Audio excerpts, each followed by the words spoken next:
Alright guys, Mr. Fiesta 24/7 here coming to you live. I have a challenge for myself and for you guys to witness. I am going to build a homestead or an off-grid cabin or whatever you want to call it. I'm going to put all the ingenuity and knowledge I have seen on YouTube from over the years basically. And it's not just YouTube. Like, I'm a very physical person. I'm outdoors. I've been building houses. I've been doing all sorts of things ever since I was a little boy, right? I grew up in the country, so I know how to use my hand. I know how to make things, right? So I'm going to apply that to taking this piece of land and turning it into something special.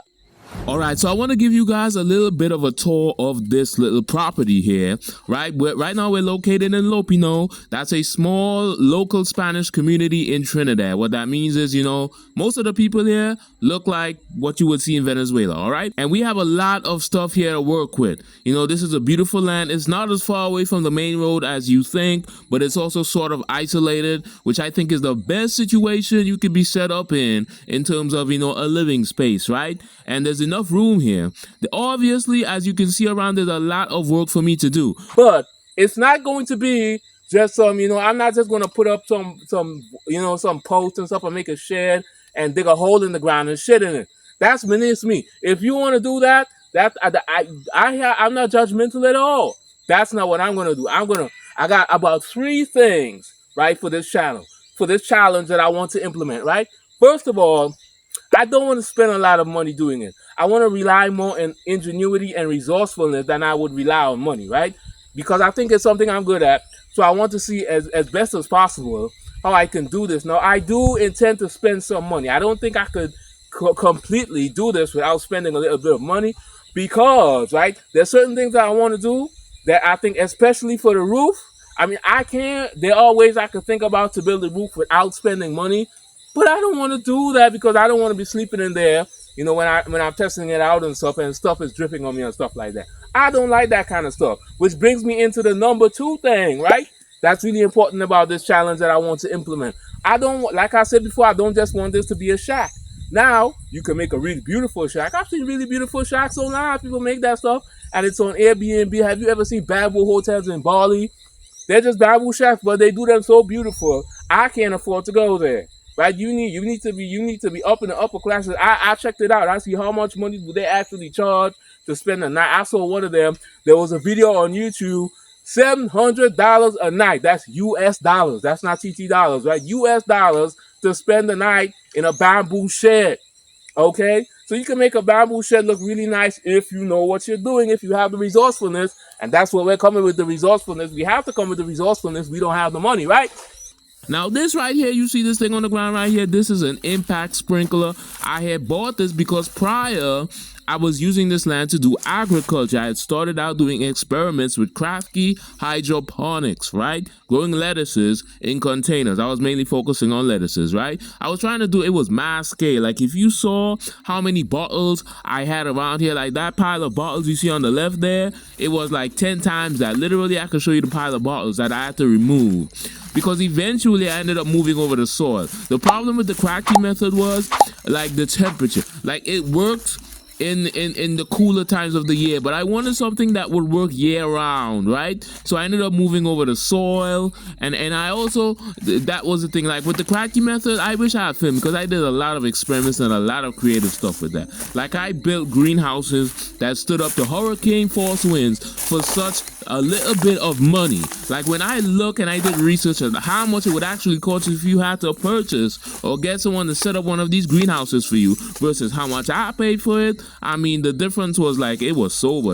It was like, damn, these people are getting robbed. All right, so this little green thing you're seeing right here, this is my sprinkler timer. This allows me to water the plants, to get the sprinklers to go off at every hour, every 2 hours, every 6 hours, every 12 hours, whatever I want, for any extended amount of time that I'm going to finish doing what I'm doing over there, right? I'm going to shoot some B-rolls. You guys are going to get to see everything. And man, this is going to be fun.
All right, so this is how I approach cutting grass, right? I normally have the straight blade, the machete in the left hand, and the curve, the L-shaped blade, that's called the swiper. I normally have that in the right hand. Normally what you're supposed to do is you're supposed to have the swiper in your right hand, and you're supposed to have a crook stick, a piece of stick that's shaped like an upside down walking stick that you see those old folks with, and you use that to sort of, like, if you have a thick piece of grass, to sort of, you know, pull it together or position it so you could chop it with the swiper.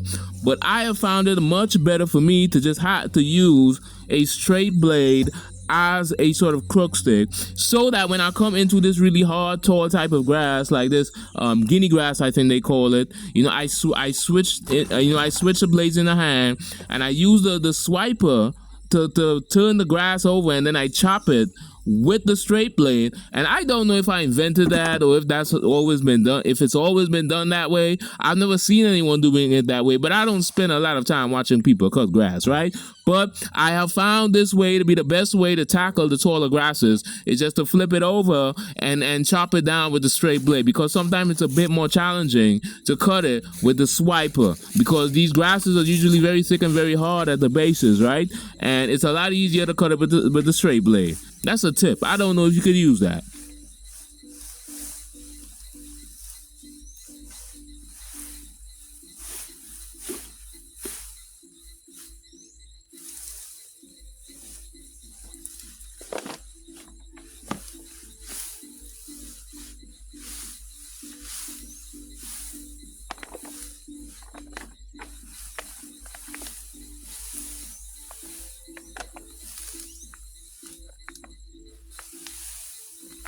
All of this grass that you see me moving out right now, I had cut this stuff not more than a week ago. Like all of the green shoots that you're seeing coming up, right, that's less than a week.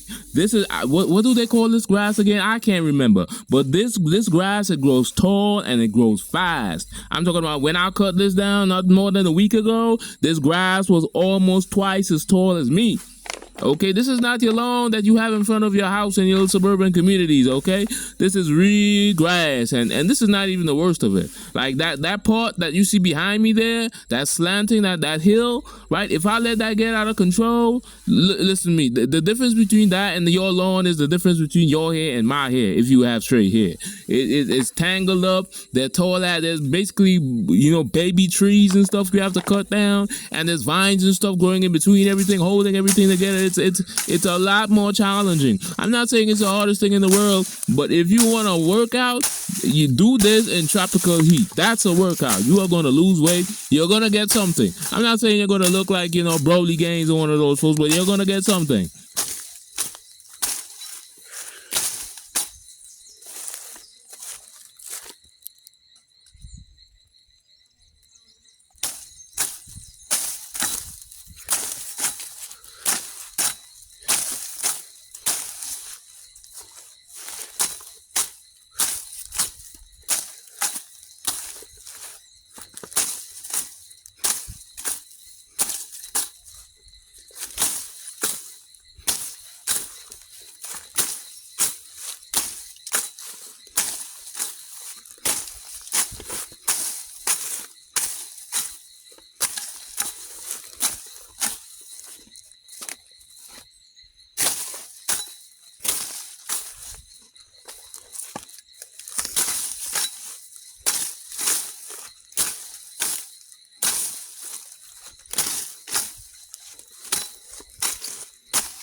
All right, guys. So I wasn't able to do that much, you know, because I only had an hour before the sun set, right? I cleaned out, and you probably cannot see it, right? I cleaned out a lot, but again, the sun was about to set. I only had like an hour left, right? So we got lots of stuff to do, folks. You know, I'm gonna be showing y'all the cooking, the eating, everything that is involved in living in a nice area in the tropics. That mountain that I showed you in the B-roll, the beach is right over that mountain. Right? So I'm going to be going to the beach and catching fishes. I'm going to be showing you we got all types of fruits, all types of vegetables growing around this place right here. Like, you don't even have to spend money on food to eat, but actually you do. You know, right now I have to go to the store. I'm going to be jumping on my bicycle and going to the store. I won't be able to record that. I don't really have like the proper equipment and stuff. Like I need a better camera. I need better lights. Guys, support me, Mr. Fiesta 24/7. I'll open up a, what do they call it? I always hear them talking about it. I've been watching YouTube a lot. Cash App or something. So you guys could, send me some love, right? So I could do things better and show you guys the amazing stuff. There's amazing stuff right here in this valley, right here in this village, and even out of here in this whole country. The beaches, the food. I'm going to show you all of that, right? I've been editing a whole bunch of videos. I've been doing a lot of editing, and I put on a lot of weight. This is actually a lot of weight for me now, the way my body is now, right? So, that's kind of slowed me down a bit. But, I'll talk to you guys more about that. I'm going to make a video talking about everything I have learned about YouTube in the past, like 3 months. Now, I want to talk about it. I got to control myself. I can't talk about it right now. I got to save that for another video. You can't give everybody everything one time. Then you won't have anything to show them the next time, right?